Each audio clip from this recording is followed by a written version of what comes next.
তো বন্ধুরা এসআইআর এর জন্য এরকম একটা ফর্ম হয়তো আপনিও পেয়েছেন। তো এটা কি করে ফিল আপ করবেন সেটা বুঝতে পারছেন না। এই ফর্মটার এইখানটা করে দেখবেন আপনার একটা ছবি লাগানোই থাকবে, আর এইখানটা করে আপনি একটা পাসপোর্ট সাইজ এখনকার ছবি এখানটা করে বসিয়ে দেবেন। তারপর যে কাজটা করবেন, এইখানটা করে জন্ম তারিখ এবং জন্ম সাল দেবেন। এইখানটা করে আধার কার্ডের নাম্বার লিখবেন। তারপরে এইখানটা করে মোবাইল নাম্বার দেবেন। এইখানটা করে আপনার বাবার নাম লিখবেন। এইখানটা করে বাবার ভোটার কার্ডের যে নাম্বার আছে ওটা দেবেন। এখানে দেখুন লেখা আছে ইফ অ্যাভেলেবেল, মানে যদি আপনার কাছে থাকে তাহলেই দেবেন, নাহলে প্রয়োজন নেই। এখানটা করে মায়ের নাম লিখবেন। এখানে মায়ের ভোটার কার্ডের নাম্বার দেবেন, যদি নাম্বার থাকে দেবেন, নাহলে প্রয়োজন নেই।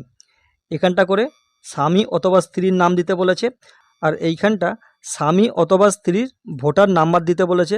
আপনি যদি স্বামী হয়ে থাকেন তাহলে স্ত্রীর ভোটার নাম্বার দেবেন, আর আপনি যদি স্ত্রী হয়ে থাকেন তাহলে স্বামীর ভোটার নাম্বার দেবেন। এইগুলো লেখার পর নিচে দেখতে পাচ্ছেন দুটো বক্স দেওয়া আছে। এখান থেকে যে কোনো একটা বক্স আপনাকে ফিল আপ করতে হবে। যদি আপনার নাম 2002 সালে ভোটার লিস্টে থাকে তাহলে এটা ফিল আপ করবেন, আর যদি আপনার নাম 2002 সালে ভোটার লিস্টে না থাকে তাহলে এটা ফিল আপ করবেন। যদি আপনার নাম 2002 সালে ভোটার লিস্টে থাকে তাহলে এটা ফিল আপ করবেন। নিজের নাম লিখবেন, নিজের ভোটার কার্ড নাম্বার দেবেন, বাবা অথবা মায়ের নাম লিখবেন, তার সাথে কী সম্পর্ক, মায়ের সম্পর্ক এখানে লিখে দেবেন মা, জেলার নাম, রাজ্যের নাম, বিধানসভার নাম দেবেন, বিধানসভা নাম্বার, বুথ নাম্বার এবং সিরিয়াল নাম্বার দেবেন।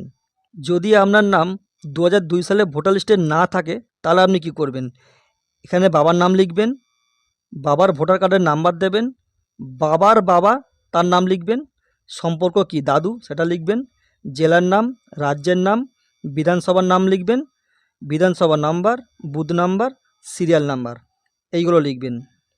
এইগুলো লেখার পর নিচে এইখানটা করে আপনার সই দেবেন। যদি সই করতে না পারেন তাহলে টিপ সই দেবেন। এখানে আরও একটা কথা বলে রাখি, বিধানসভা number, booth number, serial number, এই তিনটে জিনিস যদি আপনি না পান তাহলে অলরেডি আমার চ্যানেলের মধ্যে শর্টস ভিডিও দেওয়া আছে, আপনারা চাইলে ওই ভিডিওটা দেখে আপনি এই তিনটে জিনিসকে বের করতে পারবেন। এই ভিডিওটা যদি আপনার কাজে লেগে থাকে একটা লাইক করে ভিডিওটা শেয়ার করে অন্যকে দেখার সুযোগ করে দিন।